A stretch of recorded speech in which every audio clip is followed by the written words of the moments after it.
Okay, so welcome to Friday morning. You made it through 1 week so far. The only thing on the horizon for this class is your first quiz is due today. It's due by the end of class.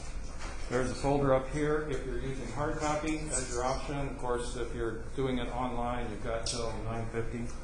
Actually, you've got till 9:50 to turn it in here too.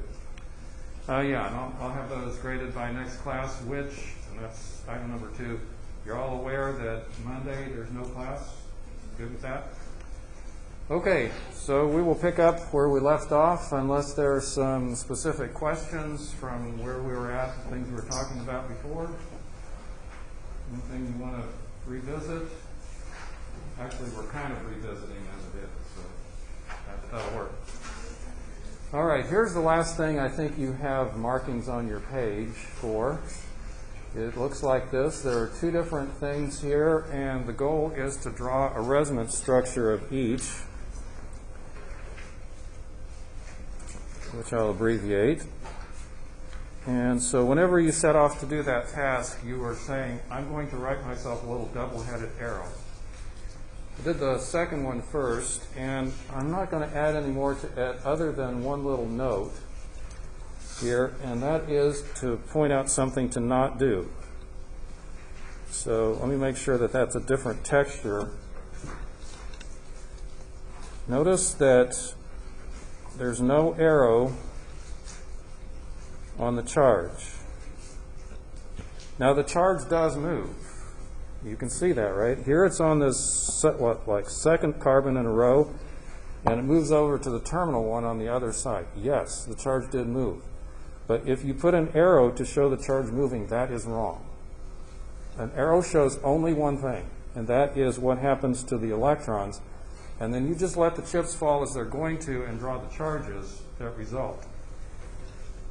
So that's number 1. It's what a curved arrow shows. It's about electrons. And number 2, if you draw more arrows than you need to, you're working too hard. You're doing stuff that you don't need to do and confusing the drawing. Don't ever do more than you have to. So with that in mind, let's do this other one up here. And so let me just give a caption. You won't be doing this normally. This is something just for the teaching part here. We started out with a cation to begin with, and we ended up with one, which we had better.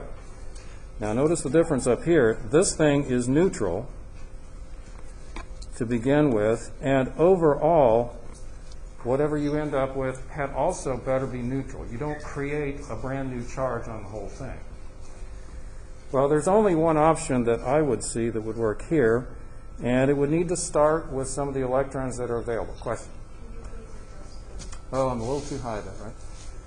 This camera is a little awkward in the sense that if it's blown up big enough for you to see the whole page, well, I have to move it back and forth.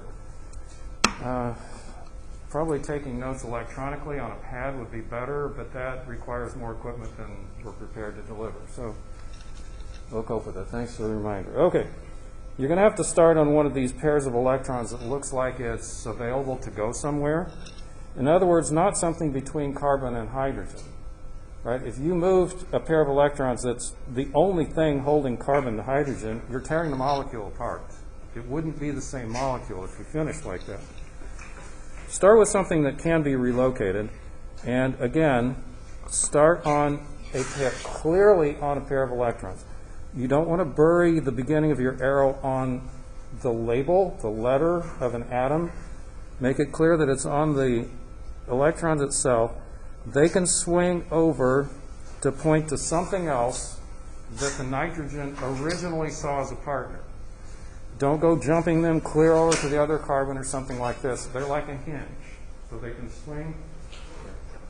I need 2 of you volunteer. Can you volunteer and put out your right hand? And put out your right hand. Okay. I'm your partner to start with, and now I'm your partner to end, right? That's all you can do. Originally, it was like this. Now it's like this. Okay? Okay with that?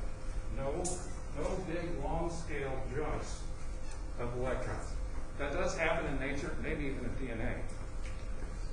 But we're going to keep it simple to begin with. Well, if that happens, this carbon can't be doubly loaded. The oxygen can't be doubly loaded. So you're going to say one of these pair 2 pairs that went between carbon and oxygen has to turn loose. Okay, now that's all you draw.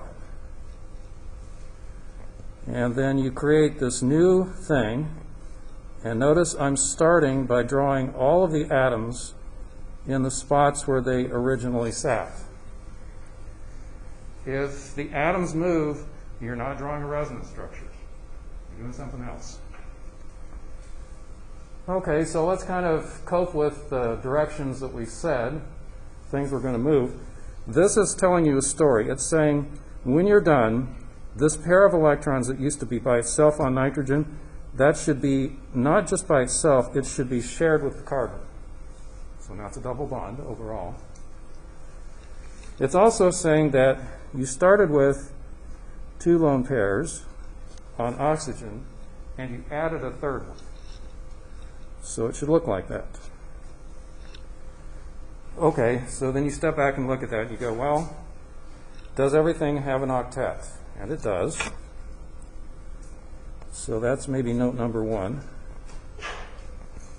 Still a complete octet. That's for all carbon and nitrogen. Hydrogen just wants 2, and that's still the case. All right, so that's good. And then you start worrying about formal charges. Over here, what you can say for sure is that all formal charges, that's on both hydrogen and carbon and nitrogen, they're 0. And so if you're going to make this move, be prepared for formal charges to not be 0, something else.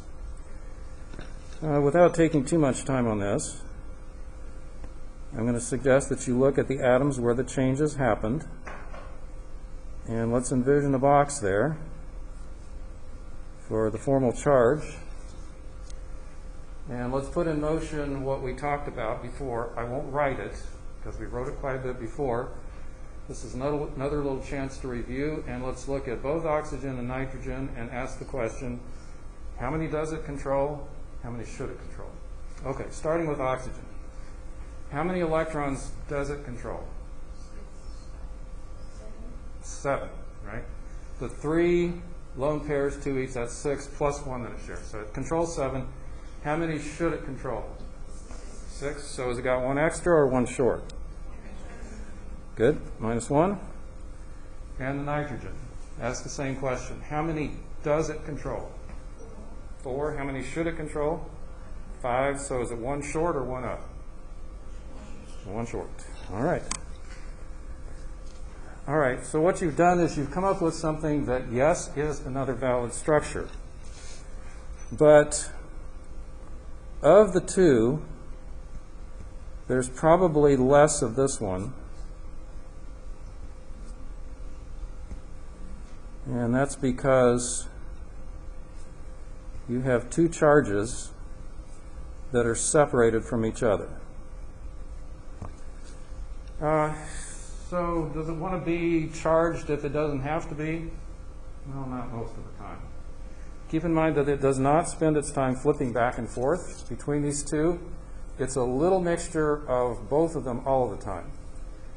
It's not totally made up, though. This resonance structure right here accounts for most of the structure, the 3-dimensional structure in the backbone of a protein. Now, if you're talking about a protein, you have to say the molecule goes on a lot in this direction and in this direction. But right there in the core, and I don't think I'll draw on this, there will be 6 atoms held together by this double bond here part of the time. That makes the backbone kind of stiff and kinky. Okay? That's the whole structure of protein backbones right there. Get to that in biochem someday if you take it. Okay, but for now, questions about, yes, McKenna. So since there's a positive 1 and a negative 1 formal charge, like overall, does it have a neutral charge? Yes, it's still neutral. Okay. Yeah. Everybody hear the question? It's still neutral. Not 1 atom at a time, but the whole thing is neutral. Whereas down here, the whole thing was positive, and when we got done, that was still true. Okay. Did you have a question? Yeah, I think you just kind of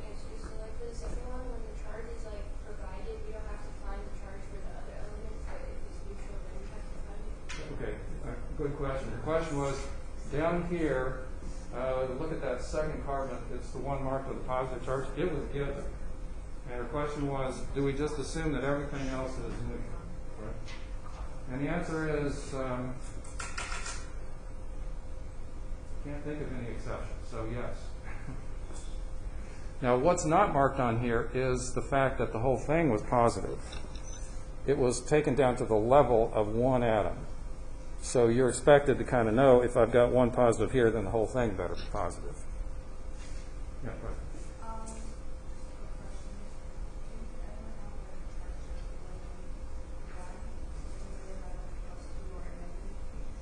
Okay, her question is, can you ever go more than +1 or -1? The answer is yes. Let me draw something ridiculous. Actually, not that ridiculous.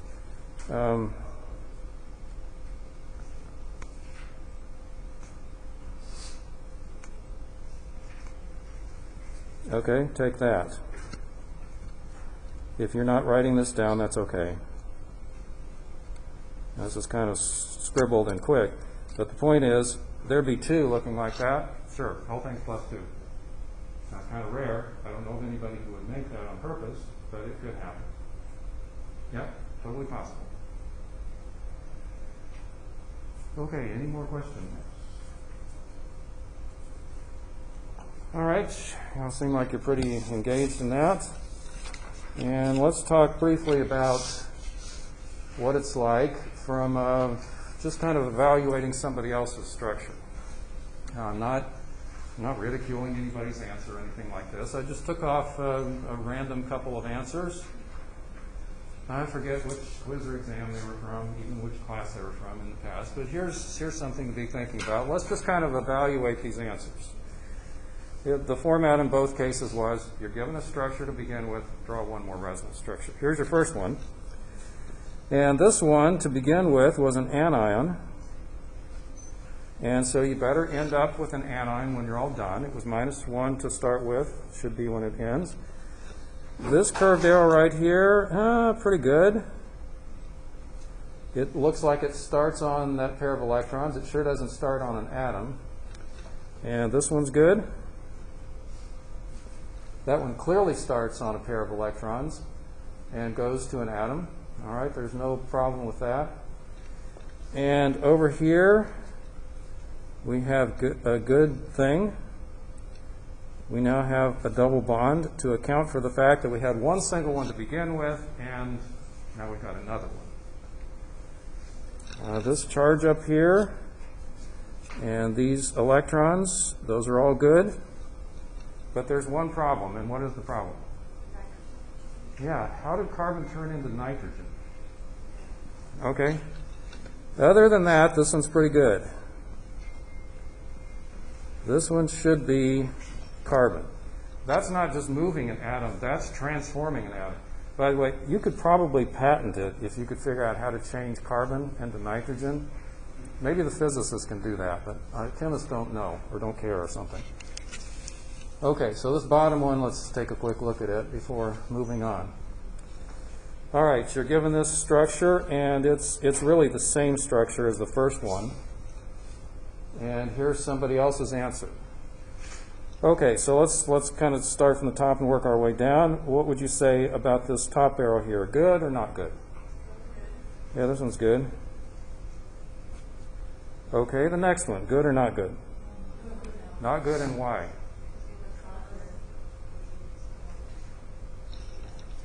I think you're getting at it. What? The arrow should be from the lone pair. Yes. This one's not good. And the reason is it starts on what? As this arrow is drawn, where does it start? On an atom. It should start on a pair of electrons. So, as Stella said, should start on electrons. That's the problem there. So let's see what we've got here on the product side. Oh dear, problems persist. Now, the good part, I guess, is the oxygen atom itself. It has the right number of electrons, but it should be charged.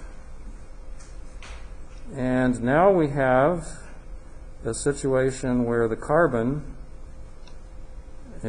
looks like that lone pair of electrons picked up from one atom and transferred itself totally over to the other. Okay? That can't happen. This lone pair actually should be in a bond.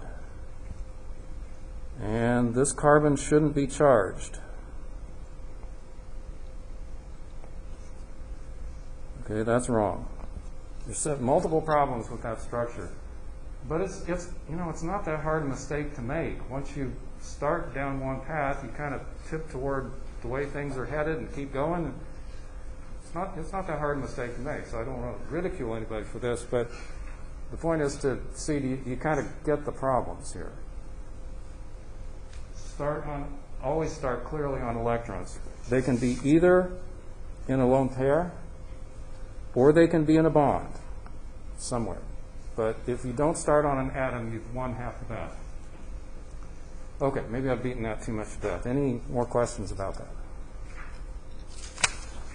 Okay, so I think the next thing you have listed is something we ought to skip for now. You have a page that looks like that? Okay, we're skipping that for now. We'll come back to that. It makes sense to have it here, but just not now. All right, then you move to something like this. And what we're going to start doing immediately is trying to make drawing molecules a lot simpler. Lewis structures are good because they give you massive detail, but you don't always need that much detail. So let's figure out how to do things as simply as possible. And I've got the most detailed version of several different molecules right here. These are all full Lewis structure. You could actually back up to the version that has the least structure possible, which is a molecular formula, and you just, count your atoms and put a subscript here. So this would be what? C4H10. And by the way, this next one still has the same number of carbons in it, so it's still C4, and it's the same number of hydrogens, so it's the same formula. And just by looking at those structural formulas, you got no idea which of those two options you're dealing with at the detailed level of the Lewis structure. Those are different molecules. They have very different Lewis structures. This next one, well, looks like it's still got 4 carbons, but it doesn't have as many hydrogens. It's only got 8. It's down by 2 hydrogens because 2 of those carbons are connected by a double bond. That keeps them in an octet, no problem. This next one here, next to the last, 4 carbons, 1 oxygen, and 1, 2, 3, 4, 5, 8 hydrogens and 1 oxygen. And then just to finish this off, there'd be C4H, and if you do the count, you'll find you're back up to 10 oxygen. All of them have 4 carbons. They differ in the number of hydrogens. You'd have trouble figuring out exactly what your structure was if you didn't have the Lewis structure. Well, there's really no point in drawing out all of these bonds in every molecule all the time. So it turns out there's a way to do this that kind of looks like the formula, molecular formula, but it's so-called structural formula in the sense that you can tell what's connected to what. Okay, every carbon has a subscript from the atoms that follow it. They're all hydrogens in this case. And you're cool with that. So this next one starts out the same way, carbon with 3 hydrogens bound to it. But then there's a carbon hydrogen, and that carbon has bound to it another CH3 group. So just to make sure that this is clear, this is actually bound to the second carbon, and then you've got CH3. All right, that takes a little bit more knowledge of what a Lewis structure might look like, but you can kind of figure it out, right? Because you say, well, first carbon, 3 hydrogens on it. The second carbon, a hydrogen and another carbon on it. And then the last carbon in the row. This next one right here will be a little harder. There's really nothing for this except to go and draw the structure in. So at that point, the condensed structure is going to be a little easier to draw than the Lewis structure, but not a whole lot different either. Collect as many hydrogens in subscripts as you can, just to smooth this thing out, make it easier to draw. Next one. I'd recommend that you just go ahead and draw it like this. So that oxygen doesn't fit cleanly, because it has a double bond, it doesn't fit cleanly into the row. You're kind of stuck with just drawing it as if you were drawing a Lewis structure. And then the last one. Everything's pretty nice and in a row here. So just line your carbons up with their passengers, their hydrogens, and finish it by going CH2OH. So that's still 4 carbons all in a row. It's just that it ends with OH instead of just H by itself. Now here's the part that really speeds things up, but also requires the sophistication of people who are in the sophomore level organic class. What we're going to do is say, we're going to just use lines and angles to indicate where carbons are. So it would look like this. That's an entire organic molecule. Careful here. Any place there's the end of a line or an angle, there's a carbon. And the carbon is loaded with however many hydrogens it takes to fill it up. That's 3 here, it's 2 here, it's 2 here, and it's 3 here. One more step. Here's this one. It's 4 carbons, 3 in a row, and 1 off the middle. Okay, you follow. Draw your carbon framework in your head. Make sure that you know that at the end of these lines, there's a carbon plus whatever hydrogens you need. They're kind of the least interesting part of the molecule anyway. This one down here starts out with a single carbon, and then you go to a second and third where there are, look out, 2 bonds, and then the fourth one ends up with just loaded with hydrogens. The oxygens are just as straightforward to handle. As long as you show them as an oxygen, you assume then that they're capable of bonding as they normally would. And so look out right here. That carbon right there, how many hydrogens does it have on it? The one bound to the oxygen? None. In that spot, there are no hydrogens. And without cluttering this up too much, how many hydrogens on that carbon? 1. There's 1 hydrogen there. How many hydrogens there? 2.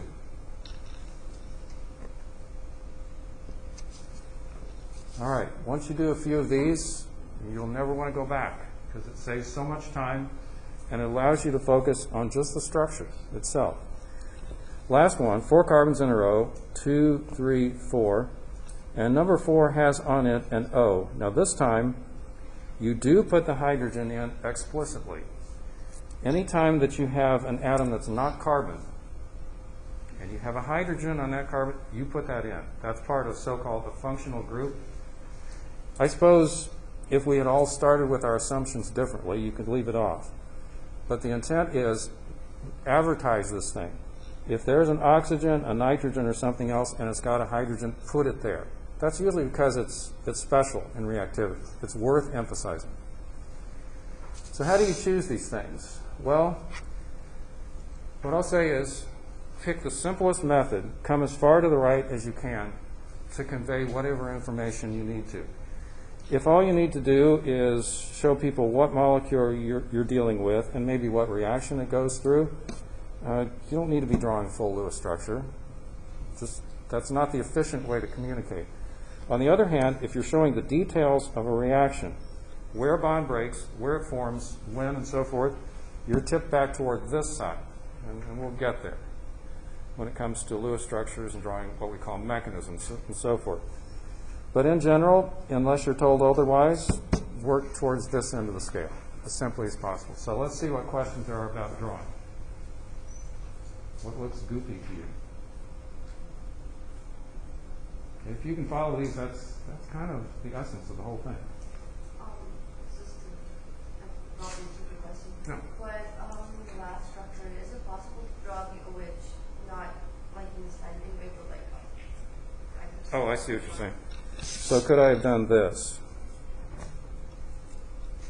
Let's see. So there'd be the carbon, and then here would be the other three that follow it. Like that? Yeah, that's okay. Now, that's not wrong. It's just that it's not the most efficient way to lay it out usually. On the other hand, she brings up a good point here. There's enough free rotation around the bonds here that the molecule actually does spend some of its time looking like this. And the ability to see more than one correct way to draw the same molecule, if you're launched in that direction now, you're good. Right? Because, and it's not just some evil organic instructor trying to figure out how obscure a way we can draw the molecule and keep you from recognizing it. It's that some biomolecules spend time looking like you might not necessarily have drawn them the first way, and as long as you understand that they can get that way, it's not a big surprise. So there are practical reasons for being able to recognize how to draw it. Yeah. Okay, so let's move ahead then. I think the next thing you'll have in your packet is this. And we're taking a little bit of a step back in the sense that we're talking about orbitals again, except now we're kind of growing in a more sophisticated organic direction. So have a look at this chapter summary if you would. It's labeled 113 through 117, I believe, in your packet. So what we'll talk about here is very tipped towards making bonds. We're wanting to build entire molecules, not just look at one atom at a time. So S and P orbitals we know about. The S ones are kind of spherical. The P-shaped ones they look like little dumbbells. We've been through that. So that's one kind of AO. And AO stands for atomic orbital. Later in the class, actually later in the semester, or is it next semester? We talk about molecular orbitals. For now, it's AOs. AO means they are centered on one atom. A molecular orbital, if you're thinking ahead, it's an orbital so big it spreads over the whole molecule. But for now, just one atom. All right, so the unhybridized ones are the ones we already talked about, just one letter, either S or P. Now, things get more complicated. If you start talking about hybridized ones, they're a mixture. So the good news is that there are only three options, which feed into this next point right here. It's maybe sometimes a little bit intimidating until you realize that we're only talking about a list of three: SP, SP2, and SP3. Those are the names of the so-called hybridized orbitals. And you get them just by smashing together. There are mathematical ways to do this, and the physical chemist can give you equations to do it. But the mathematical ways to do it say that you add together atomic orbitals in different combinations. You can take an S and combine it with either 3 or 2 or 1 p orbital. And that's the whole difference between each one of those options. The story is a little different for each one of those just because you use different numbers of each thing. So if you do this first option, take your 1s orbital on an atom and smash together all of the remaining p orbitals, you've made 4 sp3 orbitals and you've made nothing else. So they're all the same. If this atom, we envision it choosing, makes some orbitals by taking 1s and combining with 2 p's, you end up with 3 of these. So here's what you're looking at as the key difference in this column, either 3, 2, or 1. And you've got one leftover p orbital. And then the final story is, imagine this atom makes its bonds by taking only one s orbital. Oh, look what happened to my hallmark movie. Okay, I'll figure that out later. just start the movie? Oh. Okay, man, this must be the only organic class that depends on Hallmark movies. I keep hoping that ITS will monitor what goes on in classrooms. They're watching Hallmark movies in organic chemistry? How is this possible? And okay, that's the story which you may have seen in freshman chemistry. Is this at all familiar from freshman chemistry? Yes? No? Maybe for some of you it is, maybe for some of you it isn't. All right, so let's talk about how to use this. You will learn it by using it. All right, so let's talk about what these things are good for. They're good for making bonds. And there's only two options that you need to worry about. We're talking about covalent bonds. And I'm going to use as an example a carbon-carbon bond. You know, yes, each one of these carbons does have other partners, maybe other carbons, hydrogens, fluorines, who knows? Just don't worry about it for now. Let's just look at one carbon bond at a time. Let's say that each one of these is sp3 hybridized.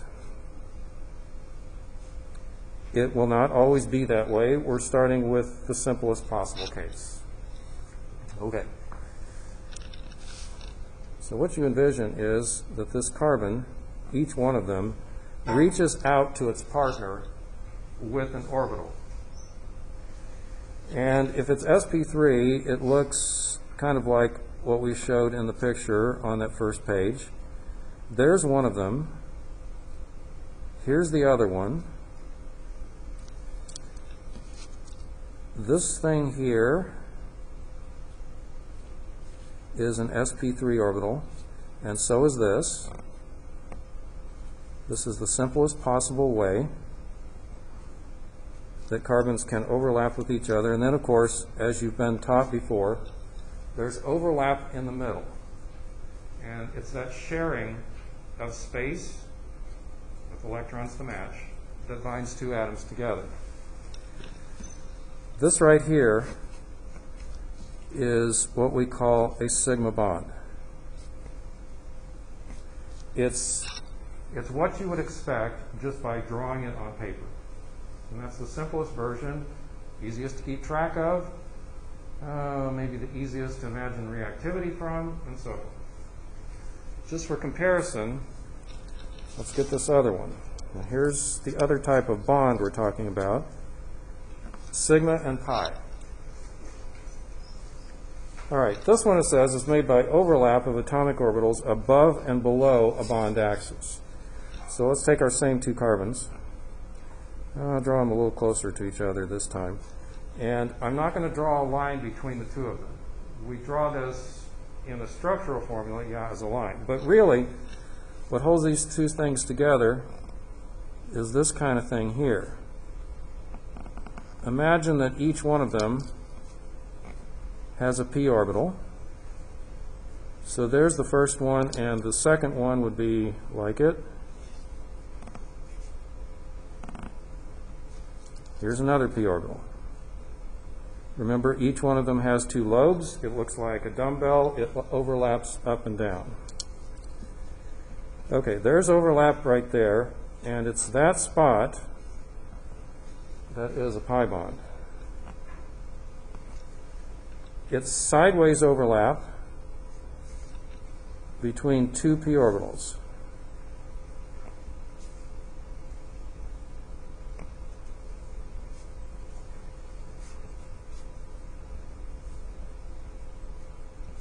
And that's the story. There are two options that will tie two atoms together. One of them sigma, the other one pi. End of discussion. Now, exactly the ingredients that we use to make these, the exact two orbitals that overlap, that story may change. This one won't change. Sideways overlap is possible only between p orbitals because the only ones that can stand up straight enough to overlap like that. Okay, we need to move this to actual examples of molecules. And let me give you a roadmap first.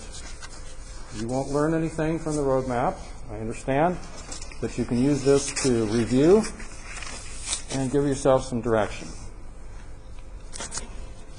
Your textbook, if I remember correctly, has a term that goes like region of electron density. That's 4 words around an atom. Could we replace that whole string by just saying a zone? Count zones around your atoms, and we'll talk about what it takes to look at that. And it's mercifully easy, fortunately, because you only need to be able to count to 4. If you can count to 2 or 3 or 4, you can count zones around an atom, and we'll be able to say what kind of orbitals are involved and what kind of bonds are involved. So it starts with counting. If you're looking at an atom which has around it 2 zones, then you know what shape it is. It's linear. These 2 zones are as far apart as they can get. They're like this. There are 2 of them, and there are going to be some sigma bonds. And let me make both of these distinctions pop out right here. That's the whole difference that we're talking about for comparing the 2 possibilities. An atom will form sigma bonds and pi bonds just depending on what it has available to it. If there are 2 things around it, 2 zones around it, it will make sigma bonds and pi bonds in these numbers right here. You're not going to remember much just by looking at this table. Right? So what we'll do is plow our way through several examples and just do it. I'll keep referring back to this table and do as many examples as possible. I think for now what we'll do is try to pull out this one thing, and that is what a zone can be. A zone can be a lone pair of electrons, or it can be a single bond. Now what I've drawn here is just part of an atom, or part of a molecule, and there is an oxygen atom. This is 4 zones. Right? Now 2 of those zones are bonds, and 2 of them are lone pairs. Here's another way it could look for you. And don't forget lone pairs on oxygens. So that atom right there, that oxygen has 3 zones. And this carbon right here also has 3 zones. A zone can be a double bond. That oxygen, as it looks out at the world, sees 2 lone pairs, each is a zone, and it sees a double bond, all as a chunk. Those are 3 zones. So you don't need to worry with trying to figure out whether my double bond, is that 2 zones, my triple bond, is that 3? No, just the whole thing is a chunk. Simplify it as much as you can. So let's do a bunch of these. This is how you'll learn it. Sigma and pi, I'm not sure we addressed that adequately. Could I have a volunteer? Somebody want to help me up front real quick? I'll volunteer somebody if you don't. Okay, you're in the front. I won't pick on you every time, I promise. Okay, you just stand up and kind of face me. Make a sigma bond. Okay, like that. That's a sigma bond, right? Straight between the 2 axes.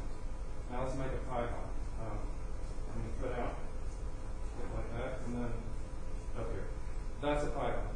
Overlap above and below, and let's do a sigma at the same time. Okay. Sigma bonds can come and go, pi bonds can come and go. Got it? Okay, so that kind of a little more intuitive. Okay, so let's do a bunch of examples. Here's water, your old friend, and I'm going to draw a full Lewis structure.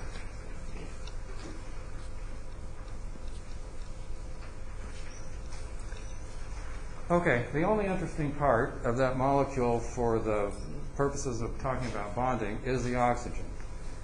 So here's your first example, your first practice. How many zones? 4 zones. Yeah, okay, this is going good. There are 4 zones. Therefore, this oxygen makes how many sigma bonds? And how about if you tell me? Almost. There are only 2 bonds in the molecule as a whole. And so it's only 2. It has 2 sigma bonds. And tell me how many pi bonds it has. Not a trick question. None. Okay? There are no pi bonds. So that means that oxygen reaches out. I'm sorry, misspelled that. Oxygen reaches out with how many, what kind of orbitals? Okay, so you look at it. You count to, how many zones are there? Well, 4, we figured that out. That means that that oxygen atom took its 1s orbital, that's all it has, and its 3p orbitals and smashed them all together. It reaches out with 4 sp3 hybridized orbitals. Now, the good news is here is you kind of got to check on yourself. If you're looking at the kind of orbitals, it should add up, 1s and 3p's, that should add up to how many it's got available. That's the way they get made in the first place, by getting smashed together. Okay, so in other words, the oxygen is doing this.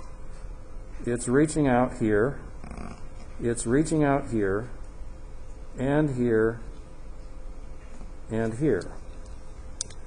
This is an sp3 that it reaches out with, and so is this, as are the other two.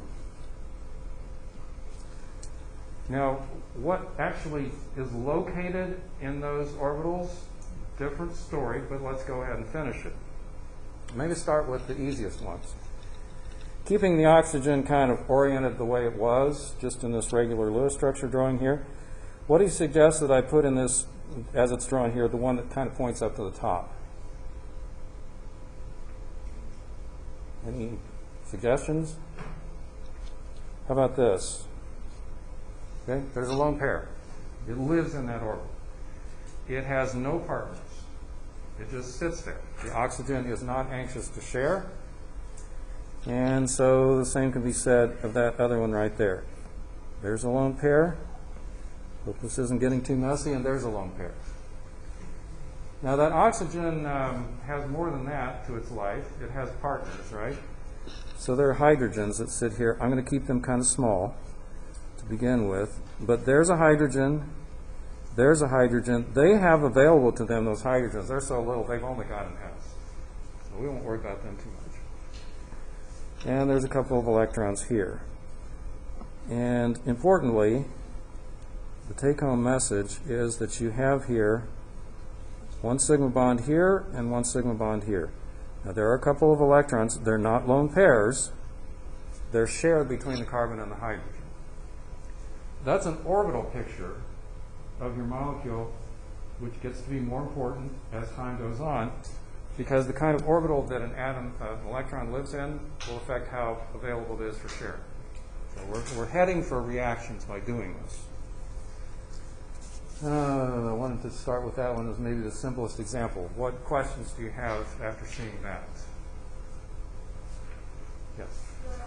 Determining the amount of sigma bonds, is that related to what it's bonded to, like laterally? Yeah, it How is. many it's shared with another element? Yes. Her question was, how are you counting sigma bonds? You look at your Lewis structure. Yeah. So you can't say 4 or 5 or 1 because you can see that there's at least one bond between the carbon and 2 hydrogens. So it's got to be at least 2. Let's see if we can walk that total up a little bit. So let's do this next one. Boron. And its whole Lewis structure with these 3 hydrogens bound to it is just that. I mean, literally. Here's, start from the left-hand side of the table. 1, 2, 3 rows over, you're to boron, and you're done. It has 3 hydrogens. And that looks like there's something wrong with it, right? And there is. It's not a wrong Lewis structure, but that's a molecule in search of another partner. And it turns out that you can exploit it in order to do reactions on organic compounds. It's not bad. We need lots of different compounds like we need lots of different people. Okay, so what happens here? How many zones is this? How many zones? Exactly. That's 3 zones. So what you know is that the boron, and we'll come up with the same little statement here, boron makes how many sigma bonds? Let's think about that. That's 3. And what about pi bonds? None. There are no multiple bonds there. And so this boron here, this boron atom, we'll put that word in for sure, reaches out with, and we're going to say, a kind and a number of orbitals. Okay, any thoughts? 3 zones. So you don't want to go into sp3 territory. That's too many. That's 4. sp2. And how many of them? That's 3. 3 sp2s. And you're kind of done with that stage. But don't stop with that. That leaves 1 p orbital unhybridized, so-called. In other words, nothing happened to it. It didn't get combined with the S in any sense to any amount. So it's going to be out there. Let's draw this. Here's boron, and it's going to reach out, just like the carbon did. It's going to reach out, let's say, in 3 directions. It'll have a hydrogen partner for each one of those. There's, of course, any bond has a couple of electrons in it. This spot right here is where the boron reaches out with its sp2 arms. That's what it's using to make contact with its 3 hydrogen partners. And in the first molecule, we had 2 sigma bonds. Here there are 3. There's a sigma bond, there's one, and there's one. Not drawn very neatly. Okay, so the last thing to count for is the second of these 2 points. There's point number 1, and here's point number 2. This boron has got a p orbital left over that you need to account for. It's still there. It still looks like a regular p orbital. It is there. It is empty. Okay, you don't draw it. There's nothing to draw in the structure, in the Lewis structure itself.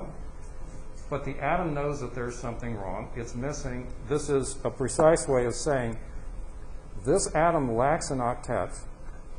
It's going to go on the hunt for 2 electrons to satisfy that deficiency, and if it finds them, it's got an available spot for them to come in for a docking. They will land, the newcomers will have to land in this vacant p orbital and create a new bond. Okay, questions about those 2 so far? If you can follow those 2, we're off to a good start. If there are questions, let's kind of dissect.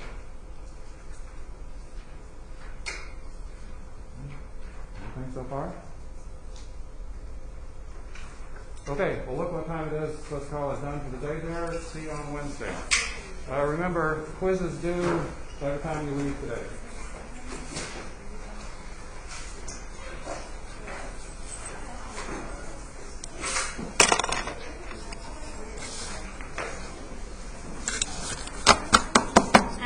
Hi, sure. Can you say what you said again about the empty p orbital? Oh, yeah. You want me to just draw it? Oh, you drew it already. Yeah, I drew it, but like, I don't know. This thing, it's empty, and it's p orbital. You said that's because it doesn't have the octet? That's right. Okay. This is, it's where 2 new electrons could go. Okay. Showing the code. All right. Thank you. You're welcome. About the notes too. Were we supposed to copy there or like print it off yourself? Print it off yourself. Okay. Either that, or maybe you have a tablet or an iPad, I something. prefer a hard copy. Okay, so yeah, print it out. They're on the easy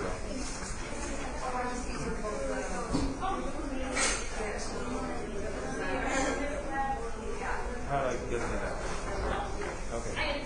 This atom right here, like any atom, has 1 S and 3 groups.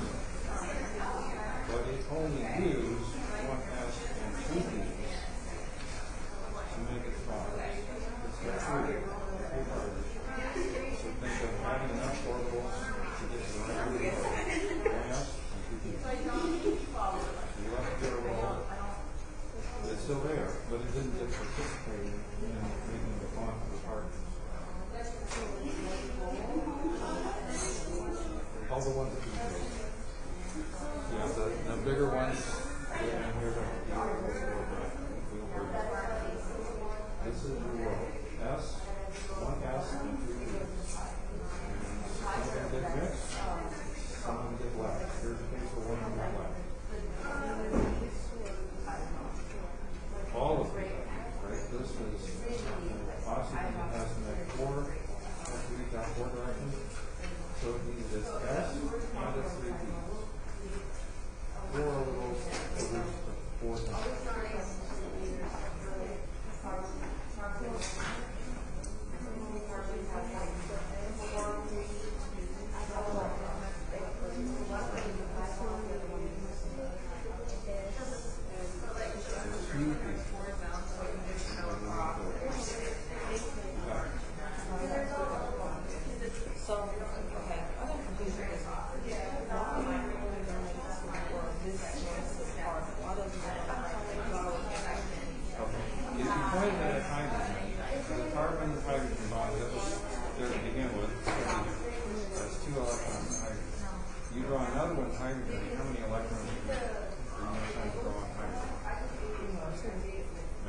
Two to begin with, and now you'd be drawing two more before. It doesn't know, it never goes to her. No. Okay. I was just talking about just to identify the signal line. So I understand this one, because this would be a multiple line, just be a double line, which I understand. Yes. But this one, I don't understand how you should be put into. I see it already. These two. So I was kind of going over here. You count, let me back up. How many bonds? There are two atoms, so there's one bond there and one bond there. Oh. That's not a bond. It's a spot. It's a spot where there needs an orbital that will hold these lone pairs, but it's not a bond. Okay. Thank you. Hi, just one question. So for B and Q, the one that you just did, you remember when you did 2 and 3 orbitals? Is it 2 orbitals? Yeah, Yeah. 2. It's actually one. It's one p orbital, but it has two lobes. Okay. It's like me having two hands. 2 hands. Okay. Yeah. Is that simple? It reaches out. Is this really your handwriting? Yeah. Thank you. That's how you really just tap my shoulder. I was like, oh, okay. It looks like a font off a printer.